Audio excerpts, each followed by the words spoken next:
Bonjour à toutes et à tous. Merci de nous rejoindre pour ce webinaire diffusé en direct sur le site de la Gazette des Communes. Nous allons voir aujourd'hui comment accompagner les ménages vers la rénovation énergétique de leur logement sur votre territoire.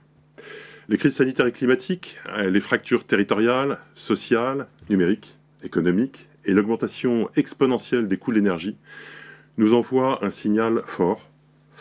La lutte contre le réchauffement climatique et contre les inégalités, la réhabilitation du parc de logement ou encore la sobriété énergétique ne sont plus une option. Ni pour les entreprises, ni pour les collectivités, ni pour les ménages. Et ce, quel que soit leur niveau de revenus. L'accompagnement des ménages reste la clé de voûte pour amener le parc de logement français vers la neutralité carbone. Mais on le sait, pas de justice climatique sans justice sociale. Face à ces enjeux, Solia, acteur de proximité engagé depuis plus de 80 ans, favorise l'accès et le maintien dans leur habitat de milliers de familles avec bienveillance et expertise. Elle leur permet aussi de continuer à vivre dans leur logement digne, abordable et durable. Au cours de ce webinaire, nous allons donc tenter de comprendre comment les ménages de votre territoire peuvent bénéficier d'un accompagnement complet et permettant de rénover leur logement de manière performante. Pour nous accompagner, je vous présente nos invités d'aujourd'hui. Tout d'abord, Madame Elisabeth Amoros, qui est en duplex depuis le Vaucluse, qui est vice-présidente du département du Vaucluse et première adjointe à la mairie de Cavaillon. Bonjour, Madame. Pour l'accompagner, Carole Mirou, qui est directrice de Solia Vaucluse. Bonjour. Bonjour, Carole. Estelle Baron, qui est directrice du pôle conduite de projet de territoire à Solia Grand Paris. Et enfin, Michel Pelinck. Bonjour Michel, qui est directeur général de la fédération Solia. Bonjour. Alors, dans un premier temps, nous ferons un point sur les objectifs de rénovation énergétique dans les territoires et pour les ménages. Nous interrogerons ensuite une collectivité pour mettre en lumière les points durs rencontrés par les ménages localement. Pour terminer, nous examinerons les solutions pouvant être adaptées à chaque territoire pour atteindre les objectifs de neutralité carbone du parc de logements privés. Et enfin, si nous avons le temps, parce que le sujet est très dense, nous terminerons par un peu de prospective en tentant de déterminer ce qui pourrait être fait pour accélérer l'aide à la rénovation chez les ménages les plus précaires. Voilà, enfin, n'oubliez pas que vous pouvez poser vos questions en direct sur le chat. Nous y répondrons au cours de ce webinaire. Alors, avant de commencer, nous allons nous tourner vers nos trois invités. En duplex, Elisabeth Amoros, vous êtes vice-présidente du département du Vaucluse et première adjointe de la mairie de Cavaillon. Est-ce que vous pouvez nous parler un peu de votre territoire ? Oui, tout à fait. Je vous remercie d'abord pour cette invitation. On connaît tous le Vaucluse pour son attractivité, pour le soleil, sa culture, mais le Vaucluse est aussi un territoire rural, avec des montagnes, des plateaux, des hauts plateaux et des plaines. Il peut y faire très froid en hiver et très chaud en été. C'est donc important qu'on parle de rénovation énergétique. Il faut dire aussi que notre Vaucluse est le 7e département le plus pauvre de France, où le salaire moyen est de 500 € de moins par rapport à celui du reste de la France. C'est aussi un département où plus de 40% des résidences principales ont été construites avant 70, date à laquelle il n'existait pas encore de réglementation thermique pour les constructions. Nous sommes donc sur un territoire où les ménages sont modestes et où de nombreux logements sont des vrais passoires thermiques. Michel Pelinck, vous êtes directeur général de la fédération Solia. Est-ce que vous pouvez nous parler un petit peu de Solia ? Alors Solia, c'est un mouvement associatif dans l'économie sociale et solidaire qui vise justement à apporter des solutions aux collectivités locales, aux habitants pour traiter la rénovation énergétique. Alors c'est 130 associations, c'est-à-dire qu'on est présent partout dans tous les territoires, y compris dans les Outre-mer. On a 3500 collaborateurs. Ce sont des thermiciens, des conseillers habitat, des architectes, des chargés de mission, des travailleurs sociaux aussi, c'est important par rapport à notre sujet. Le fil rouge de l'activité de nos organismes, c'est vraiment l'accompagnement des ménages modestes dans les projets habitat. En 2021, on a quand même accompagné 230 000 ménages. Et notre réseau, si vous voulez, est assis sous deux moteurs de croissance. La transformation du parc de logement, avec la rénovation énergétique qui est énorme et dont on va parler. Il y a aussi l'adaptation au vieillissement des logements, la lutte contre l'habitat indigne. Il y a également toute la demande sociale de personnes qui ont des moyens limités pour accéder à un logement locatif avec un loyer abordable et économe en énergie. Et là, il y a une demande qui est de plus en plus pressante. Et tous ces programmes, toutes ces actions se développent dans le cadre de programmes des collectivités territoriales qui lancent des opérations programmées d'amélioration de l'habitat, Solia, qui requalifie des copropriétés, qui lance des programmes Action Cœur de Ville ou Petite Ville de demain. Voilà, en 2021, on a accompagné 2000 collectivités territoriales, beaucoup de PCI, des départements, et on anime un programme ANA sur 2 en 2021. D'accord. Estelle Baron, vous, sur le Grand Paris, est-ce que vous pouvez nous parler un petit peu de votre activité? Oui, donc on est une association de 180 salariés à peu près. On est sur différents territoires en Île-de-France, essentiellement Paris, les Hauts-de-Seine, le Val d'Oise, mais on intervient aussi en lien avec d'autres Solia sur d'autres territoires, comme dans l'Oise ou sur le 91. Nous, notre rôle, c'est d'accompagner les collectivités au sein du pôle conduite de projet de territoire, c'est vraiment accompagner les collectivités dans la définition de leurs projets de territoire et dans la mise en œuvre de ces projets de territoire. Donc effectivement, comme l'a rappelé Michel, on va intervenir sur des programmes de lutte contre l'habitat indigne, de traitement de l'habitat dégradé, d'accompagnement des copropriétés vers une amélioration du parc privé, puisqu'en Île-de-France, on est très concerné par le parc privé collectif. Même si ce n'est pas notre unique champ d'intervention. Et donc, on va intervenir sur des projets emblématiques, comme par exemple Grigny, dans l'Essonne, en lien avec le Solia Yvelines-Essonne. On va intervenir sur, par exemple, un gros projet de rénovation énergétique à Paris en ce moment, Éco-Rénovons Paris. On va massifier la rénovation énergétique des copropriétés. Donc voilà, on a différents champs d'expertise dans l'accompagnement des collectivités dans leurs projets en faveur du parc privé. D'accord, merci.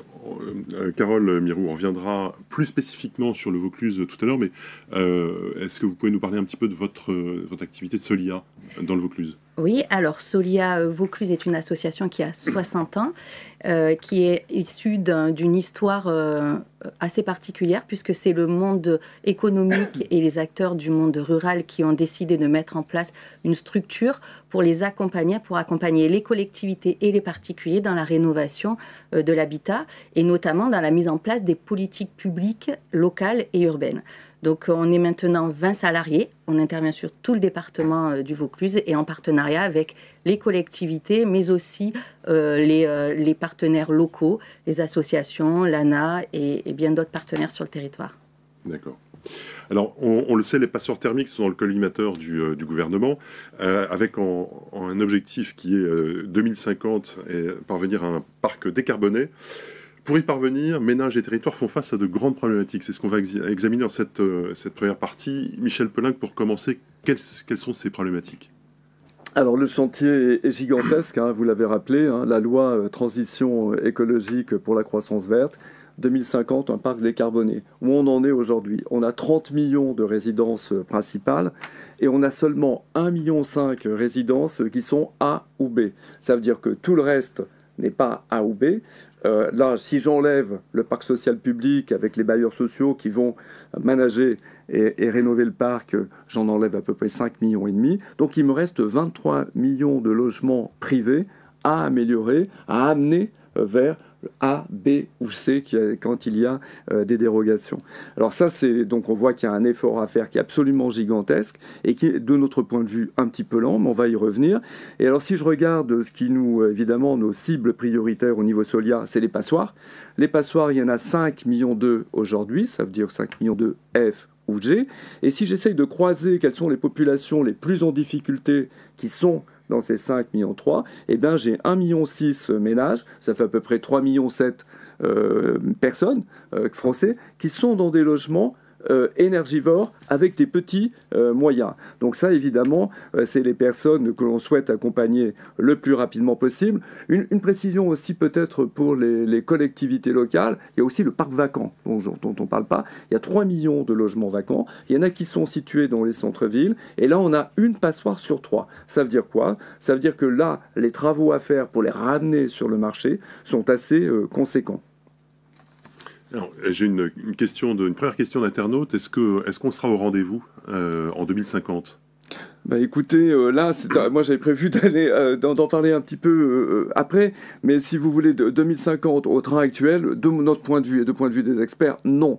Pourquoi? Parce qu'aujourd'hui, on privilégie une approche par geste, c'est-à-dire j'ai par exemple ma pompe à fioul à changer, je vais mettre une PAC, mais je ne vais pas regarder la cohérence des travaux que je vais entreprendre, par exemple l'isolation des combles, par exemple les menuiseries, par exemple les planchers.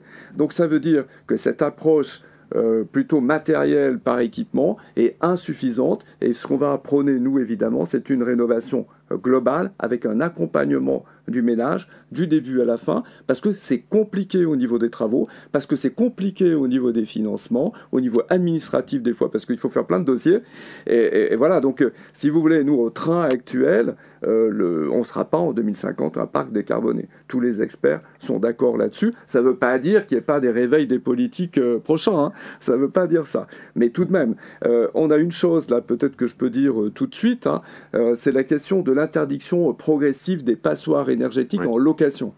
Là, je rappelle qu'on a quand même des échéances extrêmement proches, puisqu'on a les G qui doivent être éliminés en 2025, les F en 2028, et en 2034, les E. Et vous savez combien ça fait, ça, de logements ? Ça me fait 2,4 millions de logements, c'est-à-dire c'est un logement privé sur 3. Le parc public locatif, c'est 5 millions. Le parc privé locatif, c'est 8 millions. Donc là, je dis que j'en ai déjà 2,5 millions qui sont des passoires, et ça fait 5 millions de personnes qui sont concernées. Donc d'ici 2028, 2034, tous ces logements doivent être mis aux normes. Donc c'est des chantiers absolument gigantesques à entreprendre. Et aujourd'hui, les politiques ne sont pas à hauteur de l'ampleur de ce qu'il faut faire.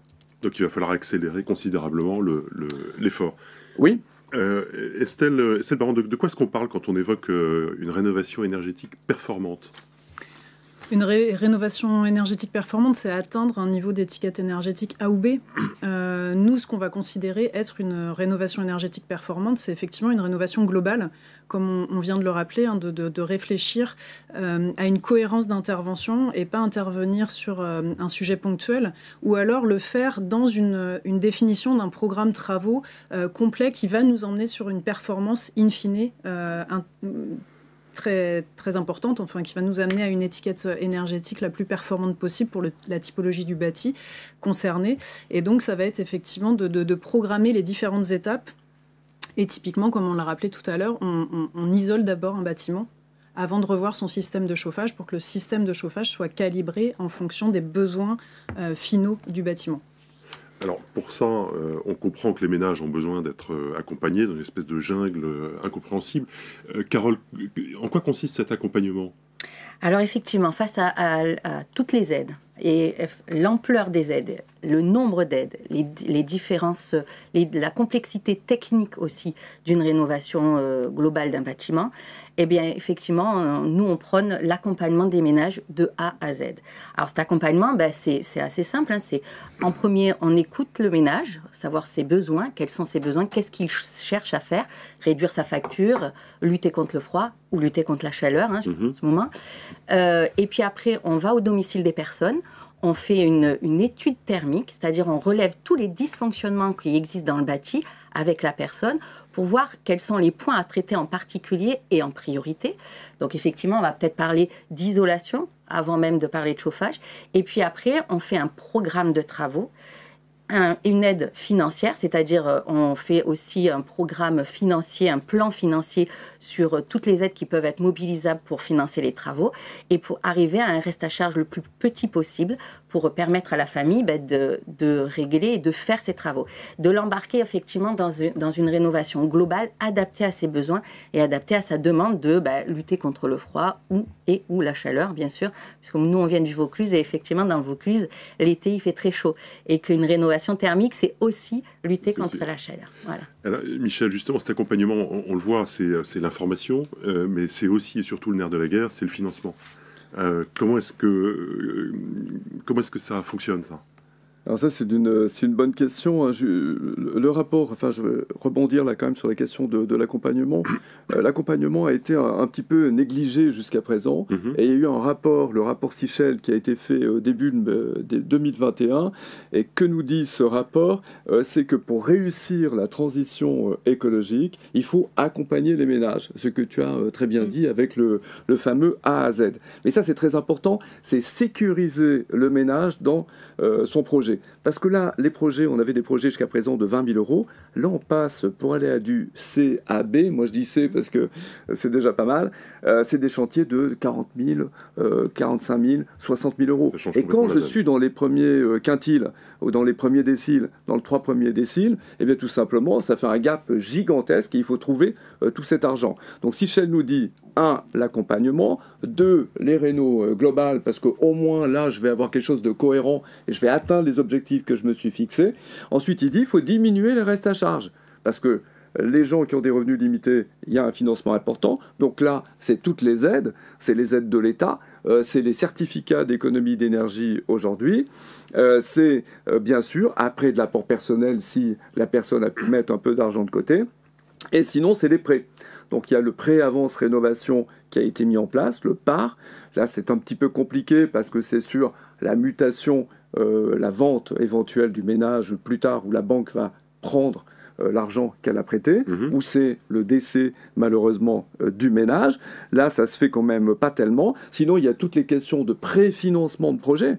Si j'ai un chantier de 50 000 euros, les artisans ne vont pas attendre la fin du chantier pour être payés. Et les subventions arrivent à la fin. Oui. Donc là, c'est vraiment une question d'ingénierie financière qui est assez complexe et qu'il faut mettre en place. Alors, les collectivités locales, ce qu'elles peuvent faire par rapport à ça, c'est dans le cadre des opérations, on a un accompagnement gratuit, puisque c'est la collectivité locale qui le paye avec des aides d'État. Donc ça permet aux particuliers de recourir à l'expertise, de recourir à nos services. Elles peuvent mettre aussi en place, il y en a certaines qui le font, des caisses d'avance. La caisse d'avance, je vais pouvoir décaisser de l'argent pour préfinancer le chantier et sécuriser les artisans du bâtiment qui n'ont pas forcément une trésorerie extrêmement florissante. Voilà un petit peu. Mais c'est quelque chose de complexe. Et sinon, ce qui est calculé, c'est qu'aujourd'hui, l'effort d'État, c'est 4 milliards. À peu près 4 milliards avec MaPrimeRénov', avec la TVA, avec l'éco-PTZ, voilà, enfin j'ai oublié, et l'ANA, les ressources ANA. Donc ça me fait 4 ressources. Les C2E, c'est 2,5 milliards. Donc là, je suis à 6,5 milliards. On calcule aujourd'hui que jusqu'en 2050, pardon, il faut investir 20 milliards d'euros par an. Donc là, j'ai été quand même à beaucoup moins, c'est-à-dire qu'on calcule, il y a évidemment des apports personnels, il y a des déciles, il y a des gens qui ont de l'argent, qui pourront mettre de l'argent, mais sinon, ce qu'on calcule, c'est qu'il faut au moins 6 milliards de plus de l'État par an. C'est pas un effort incroyable par rapport au quoi qu'il en coûte il n'y a pas si longtemps que ça, et ça fait ces 6 milliards qu'il faut absolument débloquer et avoir un accompagnement absolument gratuit pour les premiers déciles. Si on n'a pas ça, on n'y arrivera pas, tout simplement. Oui, moi je veux rajouter qu'effectivement c'est très technique la rénovation énergétique des bâtiments. Ça dépend effectivement du bâtiment, ça dépend de la configuration de la maison et du besoin des personnes. Donc effectivement pour accompagner les personnes au mieux faire une rénovation globale, il faut réellement un accompagnement des personnes. Alors, justement, j'ai une question d'internaute qui s'adresse à qui veut. D'ailleurs, le dispositif France Rénov' est-il suffisamment efficace selon vous ? Qui veut répondre là-dessus ? Écoutez, c'est déjà ce qui est bien avec France Rénov', c'est qu'avant, on avait, si vous voulez, un système ADEME avec des conseillers et on avait un système ANA avec des accompagnateurs. Aujourd'hui, il y a le même management qui est organisé par France Rénov', c'est l'ANA qui manage tout ça. Donc on peut imaginer qu'il y aura plus de fluidité pour les personnes, pour accéder aux bonnes informations, aux bons interlocuteurs. C'est important parce que sinon, ça balade les gens sur les tas de téléphones. Ensuite, si vous voulez, ce qui est, de mon point de vue, très important, un Français sur 3 a des problèmes avec le numérique. Tout est numérisé aujourd'hui. C'est une catastrophe. Donc il faut à tout prix, et ça c'est le premier message peut-être de nos organismes, mettre de la bienveillance, de l'humain, de l'écoute, pour vraiment sécuriser les gens et les mettre en confiance. C'est fondamental, et ça c'est un peu oublié. Alors avec France Rénov', j'imagine que ça va s'améliorer, mais France Rénov' quand même, quand on parle des 700 000 logements améliorés par an, aujourd'hui il y en a 50 000 qui sont MaPrimeRénov' Sérénité, c'est-à-dire c'est à peu près du global, mais les 650 000 autres c'est du geste. Voilà. Oui. Donc c'est pas quelque chose pour nous, il y a une inversion des priorités, l'accompagnement pour nous est insuffisamment pris en compte et la globalité travaux est insuffisamment prise en compte. Donc ça veut dire que les deux nerfs de la guerre qui vont me permettre d'aller à cette histoire de 2050 parc décarboné, eh bien actuellement on n'est pas dessus. D'accord. Alors, très rapidement, pour conclure cette première partie qui est déjà très dense, Estelle, pour les ménages les plus précaires, qu'est-ce qu'on peut imaginer qu'est-ce qu'il y a comme dispositif et quelles sont les aides qu'on peut apporter ? On l'a rappelé là globalement à l'ensemble des aides qui existent. Après, aujourd'hui, ce sur quoi il y a encore des efforts à faire et ce sur quoi il faut encore avoir des propositions à faire aux ménages, c'est effectivement, on l'a rappelé, hein, sur la question du financement, où à la fois il faut être capable de préfinancer les aides, puisque les aides elles arrivent en fin d'opération une fois que les travaux sont réalisés. Donc comment on permet aux ménages de ne pas avancer le montant qui sera in fine accordé par les aides. Et puis après, c'est la question du reste à charge. Une fois qu'on a mobilisé toutes les aides, les fonds propres éventuellement accessibles, etc., il y a toujours un reste à charge qui n'est pas possible, surtout si on est dans une logique de rénovation globale. En fait, aujourd'hui, on pousse la rénovation globale. On demande à atteindre un minimum de gains énergétiques pour avoir accès à certaines aides. Aujourd'hui, ma prime rénov', on nous dit il faut atteindre 35% de gains énergétiques, 25% de gains énergétiques pour pouvoir obtenir certaines aides. Et puis, il y a des effets de seuil comme ça. Donc, si aujourd'hui, on arrive, pour atteindre ce gain énergétique, il faut faire une rénovation la plus complète possible et il faut à la fois travailler sur la toiture, l'isolation de la toiture, à la fois sur la rénovation du système de chauffage, à la fois sur l'isolation éventuellement. Donc, on parlait des menuiseries tout à l'heure, donc les fenêtres ou les questions de façade. Donc, pour réussir à solvabiliser les ménages les plus modestes, il faut se poser la question de comment on attend qu'un ménage parmi les plus modestes soit capable de financer des quotes-parts, des restes à charge qui sont de l'ordre de 10 15 000 euros dans certains projets. Et ça peut aller beaucoup plus loin. On peut avoir on estime aujourd'hui qu'une rénovation globale, en tout cas, moi, dans les chiffres que je manipule plutôt en copropriété, c'est entre 25 et 35 000 euros par logement. D'accord. C'est ça qu'il faut avoir en tête. Donc, on va mobiliser des aides. Effectivement, oui, on va avoir 25% d'aide pour si on atteint une performance optimale. On va avoir. Mais après, derrière, qu'est-ce qui reste des 10, 15 000, voire 20 000 euros que le ménage va devoir assumer et quels sont les systèmes de prêts qu'on va pouvoir lui accorder? Très bien. Alors, ce que je vous propose, chaque territoire nécessite une réponse adaptée. Ce que je propose, c'est qu'on passe à la deuxième partie où on va spécifiquement parler du Vaucluse. Alors tout d'abord, Madame Amoros, en quoi est-ce que les problèmes liés à l'habitat sont-ils des freins pour l'attractivité locale du Vaucluse?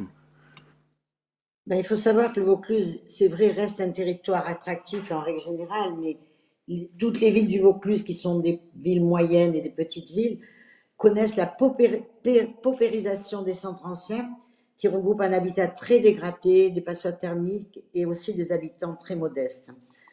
Il y a aussi le grand nombre de maisons individuelles, comme je vous l'ai dit, avant 1975, qui sont de véritables passoires énergétiques. C'est pour ça qu'il est important d'agir, à mon avis, à tous les niveaux, réhabiliter les centres anciens en luttant contre les marchands de sommeil, aider les ménages les plus modestes à rénover leur logement sur tout le territoire, mettre en place des équipes de proximité pour accompagner et animer les dispositifs. C'est ce qu'on a fait à Cavaillon, par exemple, avec l'OPA, Action Cœur de Ville, animée par Solia, ou encore avec les programmes mis en place par le département. D'accord. Carole Mirou, vous, de votre côté, qu'est-ce que vous pouvez dire sur ces freins à l'attractivité locale du Vaucluse? Effectivement, si les logements sont peu économes en énergie, effectivement, les populations auront du mal à y vivre, à s'y maintenir, puisque la facture énergétique ne fait que grimper. Donc il y a ça, et c'est pour ça aussi que l'importance des collectivités, elle vient à ce niveau-là. On a parlé du reste à charge.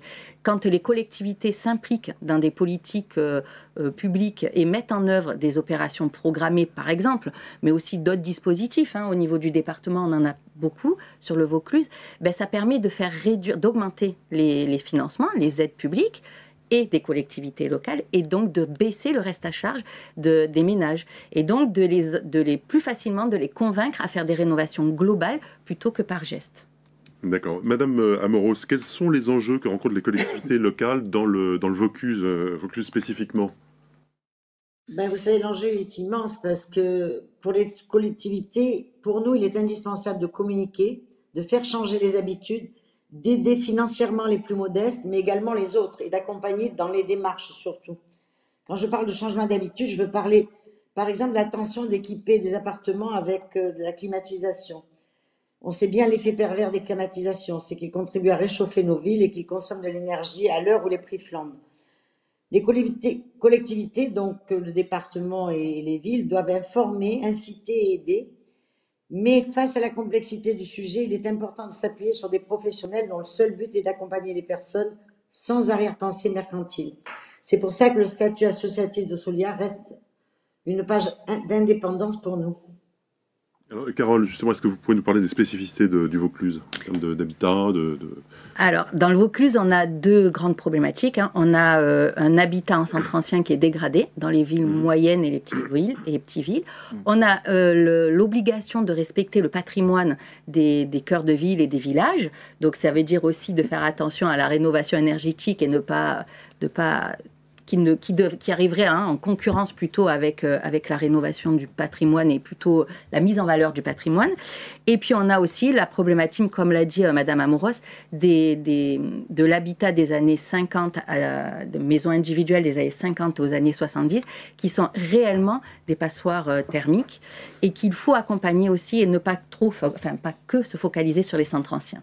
Donc c'est pour ça aussi que dans le Vaucluse, les dispositifs qui ont été mis en place sont à la fois sur les centres anciens avec les OPA Action Cœur de Ville, mais également des dispositifs départementaux sur l'ensemble de l'habitat de plus de 15 ans qui comprennent les villas des années 50, 60, 70. Voilà.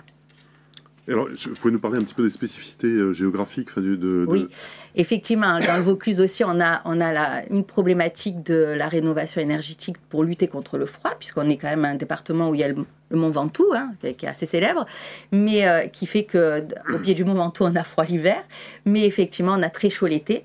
Et donc, la rénovation énergétique, il faut qu'elle s'appuie sur ces deux conforts, confort d'hiver, avoir moins froid, confort d'été, avoir moins chaud. Et effectivement, pour lutter aussi contre nos envies logiques de mettre des climatisations partout, qui font qu'on consomme autant d'énergie maintenant l'été que l'hiver. Et donc, faire de la rénovation énergétique, c'est penser à ces deux aspects-là. Voilà. Et donc ça, c'est vraiment ce que nous, on essaye de mettre en œuvre dans le Vaucluse.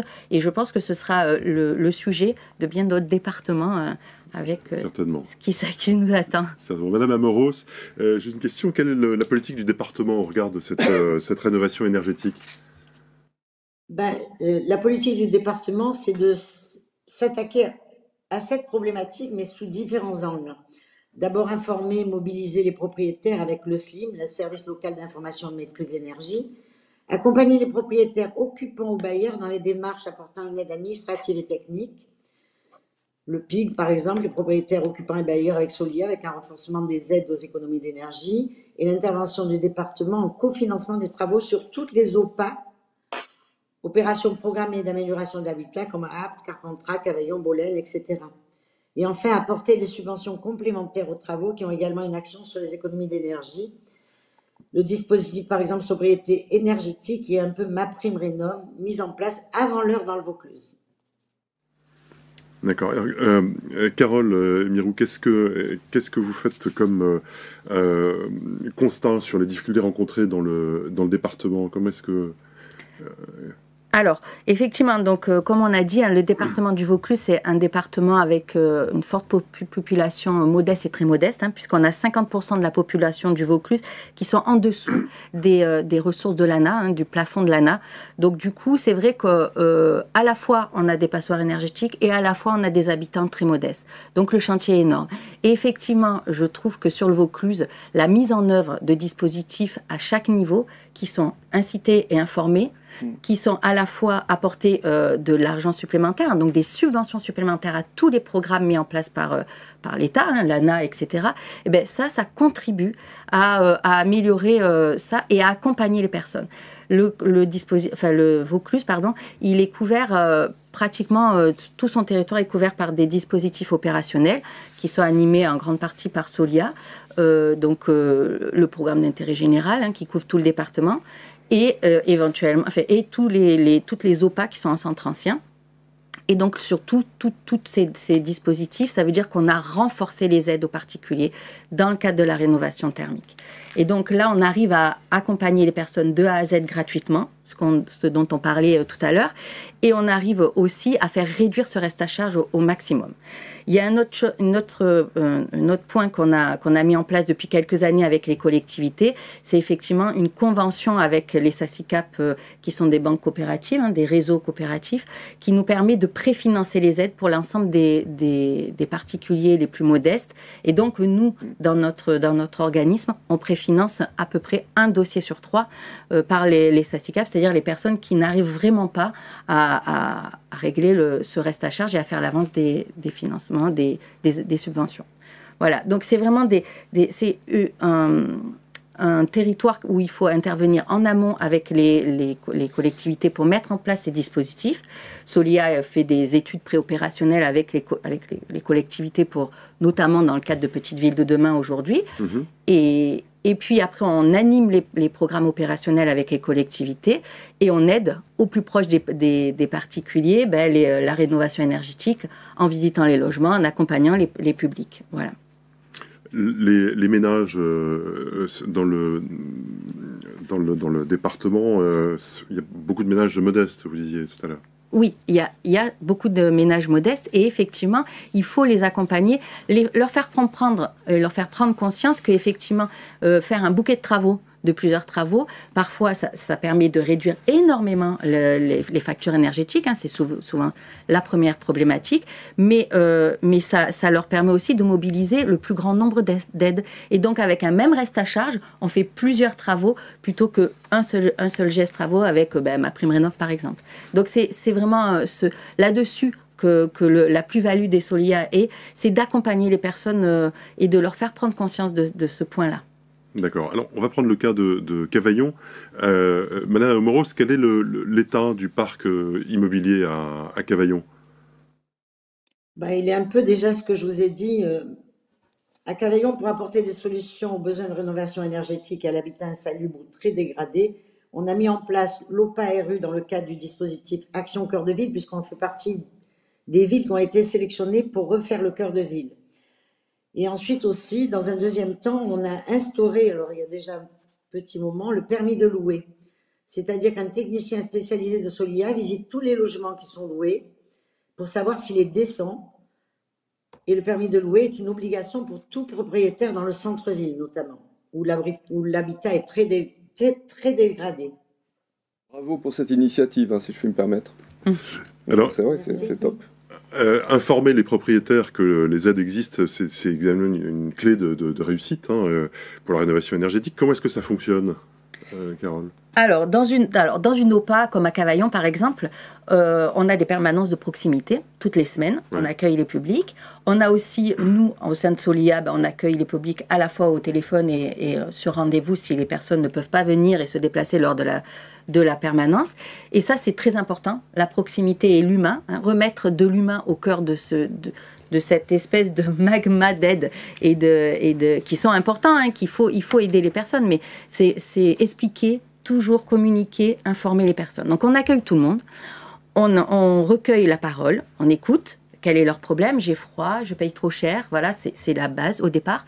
Puis on visite le logement, on fait une étude thermique, dans le cadre de l'OPA, gratuite, on fait un plan de travaux, qu'on discute avec la personne, et après on fait un plan de financement avec toutes les aides, y compris celles des OPA ou du programme d'intérêt général qui est mis en place sur le Vaucluse. Et donc, à partir de là, on travaille sur ce fameux reste à charge, comment le financer, comment préfinancer, et on apporte toutes ces aides aux personnes. J'insiste vraiment sur la proximité des équipes, l'humain, l'accueil des personnes, l'information, après, et la disponibilité. C'est des choses qui effectivement paraissent anodins, mais l'inclusion numérique, c'est pas encore à 100% les publics. C'est-à-dire que les gens ont Internet, mais ne savent pas forcément s'en servir, ne savent pas forcément ouvrir une adresse mail. Et toutes les démarches sont maintenant numérisées et dématérialisées. Et donc, être là au plus proche des personnes et les accompagner dans ces démarches-là, c'est aussi le rôle de Solia. Oui, il y a deux points qui semblent assez essentiels, c'est la bienveillance et l'expertise pour mener à bien vos missions. Alors, juste, est-ce que vous pourriez nous dire, à Cavaillon, quelles sont les missions que vous avez menées avec avec la municipalité? Alors à Cavaillon, on est parti du tout début, donc on a été missionné par la collectivité pour mener à bien l'étude opérationnelle Action Cœur de Ville. C'est dans le cadre d'un dispositif national qui a maintenant quelques années, hein, mais qui effectivement mettait l'accent sur reconquérir les centres anciens, les réhabiliter. Et donc pour ça, on a fait une étude avec la collectivité pour voir quels étaient les besoins et pour pouvoir préfigurer un dispositif opérationnel à mettre en place qu'il soit le plus adapté aux besoins du territoire. Donc dans ce cadre-là, on a travaillé donc avec tous les acteurs et la collectivité pour mettre en place une OPA Action Cœur de Ville qui avait comme objectif la lutte contre l'habitat indigne, oui, la réhabilitation des logements, aussi bien pour qu'ils soient décents, mais également pour la rénovation énergétique, et la remise sur le marché immobilier de biens vacants et forcément très dégradés et forcément des passoires énergétiques. Puisque lutter contre la grande dégradation, c'est aussi lutter contre les passoires énergétiques. Et donc dans ce cadre-là, on a associé à l'OPA, donc des aides publiques, mais associé à l'OPA, on a mis en place donc le permis de louer. La mairie nous a missionné pour mettre en place le permis de louer. Donc ça veut dire que tout propriétaire qui souhaite louer un bien immobilier sur le centre ancien élargi, Action Cœur de Ville, eh bien, il passera par un technicien de Solia pour voir s'il est décent, il répond à toutes les normes de décence. Et s'il y a des travaux à faire, il sera orienté vers les équipes de l'OPA qui leur permettra de financer ces travaux et qu'ils soient donc louables, décents et économes en énergie. Et donc après, on intervient aussi, bien sûr, sur les logements vacants pour les remettre sur le marché immobilier et faire du logement accessible, décent et économe. Très bien. Alors, on va voir dans cette troisième partie qu'avec Solia, ménages et collectivités bénéficient d'un accompagnement adapté pour atteindre la neutralité carbone. Michel Pelinck, en quoi les missions de Solia en font un partenaire privilégié des collectivités territoriales locales ? Ce qu'on peut dire, si vous voulez, c'est que déjà, en passant par Solia, on va éviter absolument toutes les arnaques qui se sont produites en rénovation énergétique. C'est-à-dire, quand vous avez de l'argent, vous avez tout d'un coup beaucoup de sociétés qui débarquent, qui téléphonent, surtout sur des personnes vulnérables, des personnes âgées, et qui vont imposer en quelque sorte des matériaux, des équipements qui ne seront pas forcément les plus adaptés. Donc avec Solia, ça n'existe pas, ce type de problème, tout simplement parce qu'on connaît parfaitement l'écosystème dans lequel on connaît les artisans du bâtiment, on connaît les banques, on connaît les travailleurs sociaux, on connaît tout le monde. Donc ça veut dire qu'on va pouvoir apporter une réponse sécurisée aux ménages et à la collectivité locale. Ça, c'est important. C'est important aujourd'hui. Ça sera sans doute encore plus important demain. Ensuite, on est un réseau, donc ça veut dire qu'il y a des bonnes pratiques ici ou là. Il y a des innovations, des choses intéressantes qui se passent et qu'on peut capitaliser. Comme on est au niveau national, on a des partenariats privilégiés. On a parlé de Procivis, ça redescend sur le terrain. Avec des délégataires C2E, pour mobiliser les certificats d'économie d'énergie, avec les caisses de retraite. Il y a plein de choses qu'il faut aller chercher, avec qui il faut entretenir des process de travail pour être efficace après sur le terrain.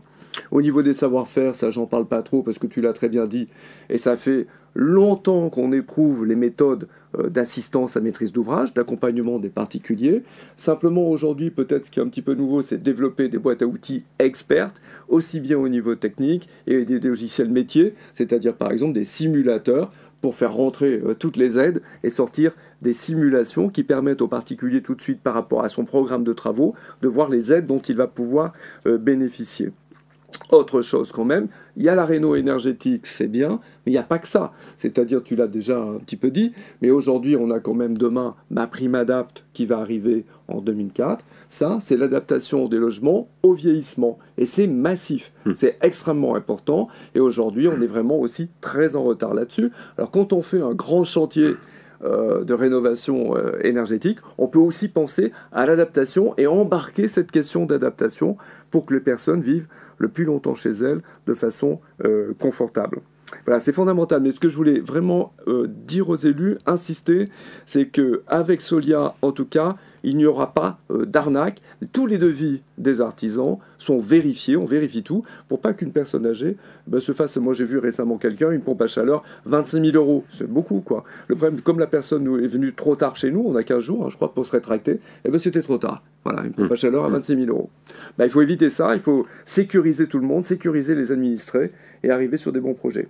En quelques mots, la valeur ajoutée de Solia?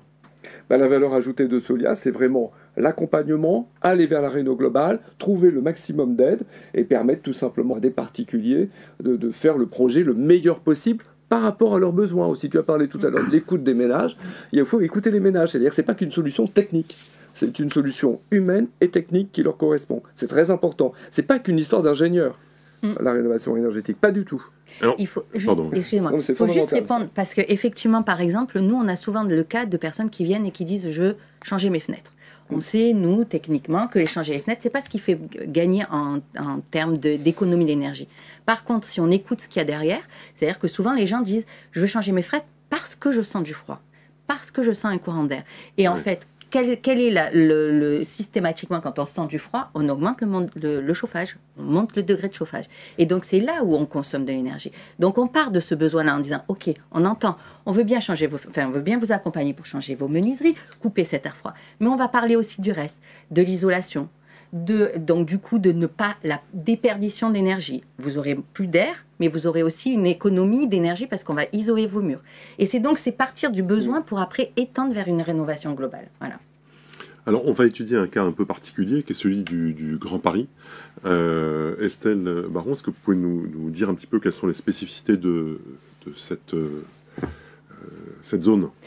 C'est comme on le rappelait en introduction, en Ile-de-France, nous, la particularité, c'est qu'on va être énormément concerné par les copropriétés. Et donc, on l'a vu, accompagner un projet, c'est partir du besoin, écouter, accompagner et bien financer. Donc tout ça, on est complètement, nous, dans cette organisation et dans cet accompagnement-là. Mais par contre, en copropriété, effectivement, tout va prendre une dimension un peu particulière. Les projets sont beaucoup plus complexes à structurer parce que c'est pas une personne qui, à un moment donné, va avoir un besoin et qu'on va accompagner dans la définition de son projet. C'est un collectif de personnes, avec des personnes qui viennent d'arriver, qui viennent d'acheter, des personnes qui envisagent de vendre et qui n'envisagent pas de rester sur le long terme, qui se posent la question d'investir dans ce logement-là alors qu'elles prévoient éventuellement de quitter l'immeuble. Il faut savoir qu'en copropriété, le turnover, le taux de rotation en copropriété, c'est environ 7 à 8 ans. Donc effectivement, il faut réussir à un instant T à mettre tout le monde d'accord autour d'un projet commun et à les aider à construire ce projet commun. Donc nous, on va vraiment travailler sur cet axe-là en lien avec les collectivités territoriales qui vont monter effectivement aussi des opérations programmées, comme on les a décrites en détail tout à l'heure, et de pouvoir, en plus de l'accompagnement des particuliers dans leur projet individuel, accompagner des copropriétés dans un projet collectif, construire le projet collectif et le rendre possible pour tous les habitants, sans en perdre certains en route parce qu'ils seraient plus modestes et ils auraient moins de capacité à suivre un projet collectif. Alors, quelles sont les difficultés particulières pour une copropriété? C'est très particulier, finalement. Disons qu'on est exactement sur les mêmes logiques. D'abord, écouter le besoin. Effectivement, on a les mêmes situations. On a des copropriétaires qui viennent nous voir en disant on a envie de changer de chaudière. Notre chaudière, elle est arrivée en fin de vie, il faut qu'on la change. On voudrait être accompagné dans le changement de chaudière. Et puis nous, on va les aider à réfléchir globalement en disant c'est quand la dernière fois que vous avez fait un audit énergétique, qu'est-ce que vous avez fait comme intervention sur votre bâtiment, et on va les aider à repenser globalement le projet et pas s'intéresser juste sur un acte ponctuel. On a parlé tout à l'heure du fait d'embarquer des sujets. Donc là, on parlait de l'adaptation, par exemple. Embarquer de l'adaptation, on va réfléchir à qu'est-ce qu'on peut embarquer autour d'un projet à tous les moments. En fait, à partir du moment où on va toucher un élément important du bâti, comment il faut réussir à embarquer tous les sujets qui peuvent concerner les habitants. Donc peut-être qu'on a de l'adaptation aussi à embarquer dans un projet de rénovation globale. Peut-être qu'on a de l'amélioration énergétique à embarquer. Par exemple, on va toucher au ravalement. On est dans une obligation de réaliser un ravalement à un instant T. Comment on va embarquer une amélioration énergétique à cette occasion-là? Donc à chaque fois, créer la contrainte, en créer une opportunité pour aller plus loin et embarquer un projet beaucoup plus global et beaucoup plus cohérent par rapport au diagnostic qu'on va pouvoir réaliser du bâti et des besoins des habitants sur le moment. Alors, il y a la question du financement aussi qui est encore plus complexe parce qu'il y a des niveaux de revenus qui sont très différents, avec le risque pour certains de devoir quitter la propriété. Donc ça, qu'est-ce que vous pouvez dire là-dessus et sur votre accompagnement? Effectivement, le nerf de la guerre, in fine, c'est le financement, mais pour être capable de penser un projet cohérent et bien financé, il faut effectivement, dès le démarrage, en fait, bien construire le projet. Donc, vraiment, pour nous, le point important, c'est la partie définition du projet. Avoir un bon diagnostic, une bonne étude au préalable. On le disait tout à l'heure, par exemple, dans une OPA, le diagnostic énergétique, il est gratuit. Donc, pour un habitant, avoir un diagnostic énergétique gratuit et une prévision de travaux, il sait où il va. Et il sait à peu près combien ça va lui coûter et il peut organiser son projet. En copropriété, faire une étude complète sur le bâti, ça coûte de l'argent. Ça peut coûter, on va dire, entre 1 000 et 2 000 euros par personne. Sortir 1 000 à 2 000 euros alors qu'on n'en est qu'au stade des études et qu'on ne va pas encore réaliser des travaux, ça peut être compliqué pour certaines personnes. Donc déjà, la question, c'est comment on va accompagner cette phase de diagnostic, d'élaboration d'un projet. Parce qu'en fait, après, pour réussir à mettre tout le monde d'accord sur un projet à un instant T, il faut avoir de bons arguments, il faut avoir un bon diagnostic, il faut établir où sont les fissures infiltrantes de la façade, où sont les problématiques de la toiture, combien ça va coûter de le refaire et puis combien ça coûterait d'avoir aussi un entretien ponctuel et de ne rien faire et de repousser l'échéance des travaux. Parce qu'on va être tenté de se dire, non, on n'a pas l'argent maintenant, donc on va repousser. Mais le fait de repousser, ça peut avoir un coût. Donc déjà, ça va être aider à bien programmer. Et en fait, effectivement, derrière, construire le projet commun, mettre tout le monde d'accord. Alors ça, souvent, les subventions sont évidemment un enjeu essentiel pour faciliter la prise de décision et de se dire, la subvention, elle existe maintenant si j'arrive à aboutir mon projet. Et donc, ça va aider à passer le cap du vote en Assemblée générale. Et puis après, une fois qu'on a ce programme de travaux, c'est effectivement penser au plan de financement. On en a très largement parlé tout à l'heure, donc je ne vais pas y revenir dans le détail. Tout a été dit sur le fait qu'on va avoir les fonds propres, les aides publiques et derrière la question de comment on échelonne ou on étale le reste à charge des personnes pour justement rendre ce projet possible pour tout le monde, ceux qui ont des fonds propres et qui peuvent financer leur reste à charge, ceux qui n'ont pas de fonds propres et pour lesquels il va falloir trouver des solutions pour les solvabiliser.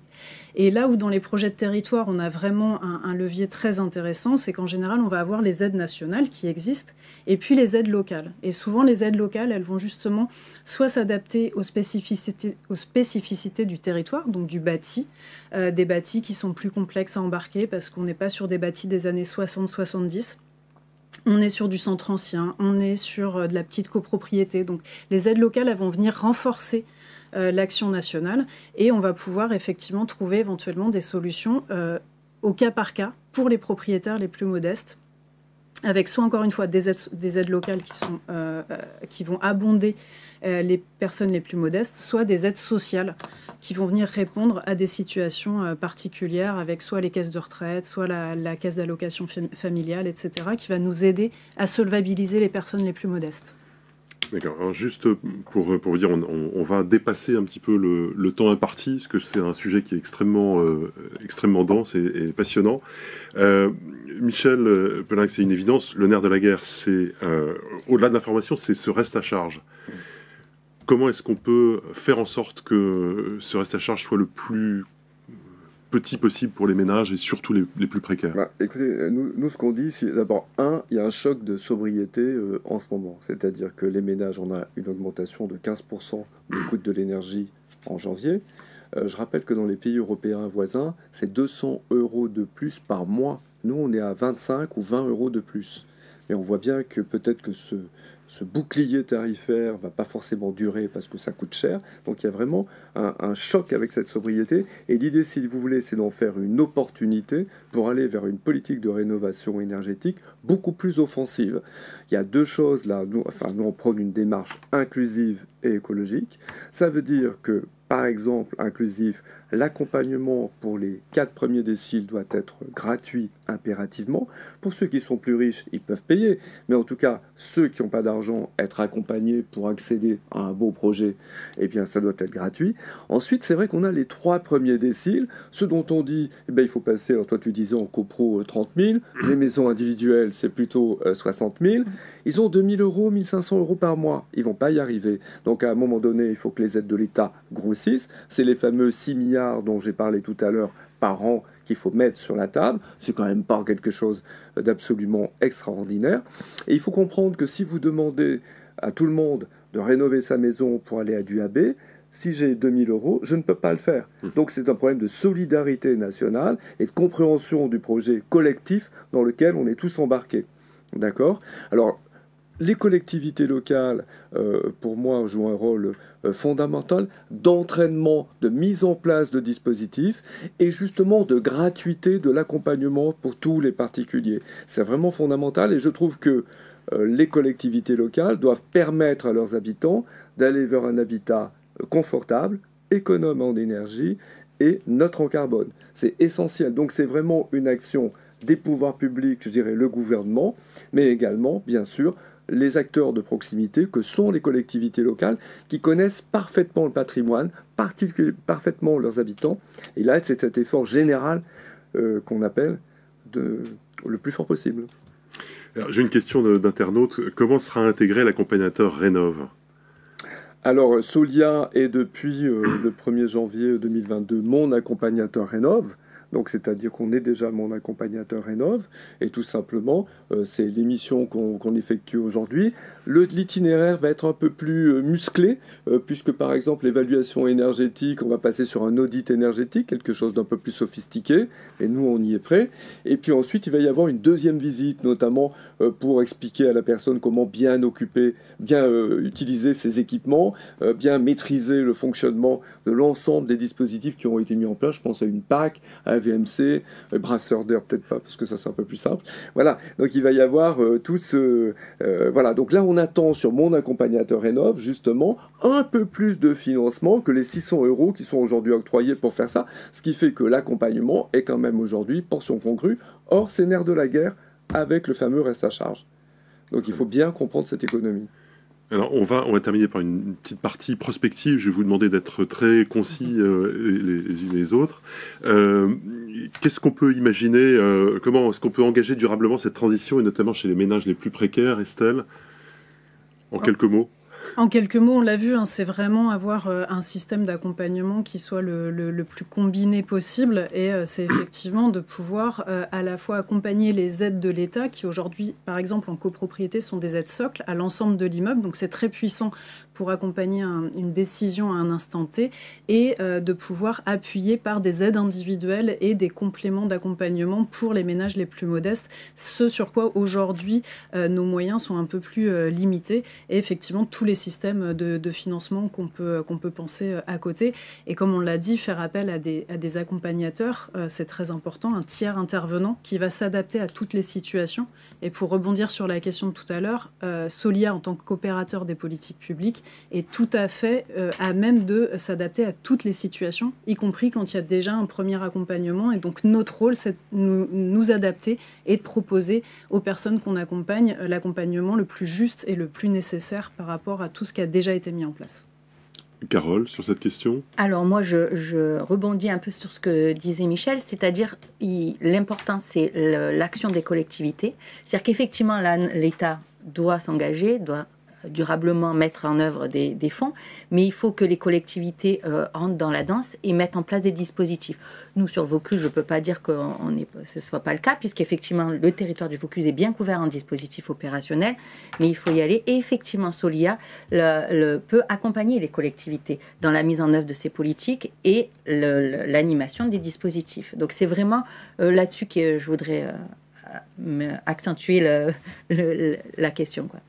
Michel, oui, pour conclure. Moi, je vais dire simplement, si vous voulez, qu'il faut passer d'une logique qui est d'abord commerciale, de vente d'équipements avec MPR, à une logique sociale de souci du ménage. C'est-à-dire que le centre de gravité du projet, c'est le ménage, c'est pas la vente de matériaux. Il faut changer ce paradigme et revenir à quelque chose qui fera d'ailleurs de la cohésion sociale.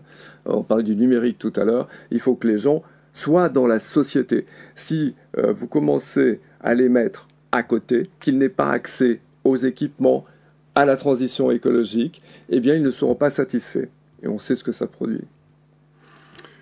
Très bien. Écoutez, ce webinaire s'achève. Merci à nos intervenants de nous avoir éclairé sur cette question de comment accompagner les ménages vers la rénovation énergétique de leur logement sur votre territoire. Merci aux internautes de nous avoir suivis et pour leurs questions. N'oubliez pas que vous pouvez noter et commenter ce webinaire. Pour finir, ce sera disponible dans la journée en replay sur le site de la Gazette des communes. Merci. Merci beaucoup. Merci beaucoup. Merci beaucoup.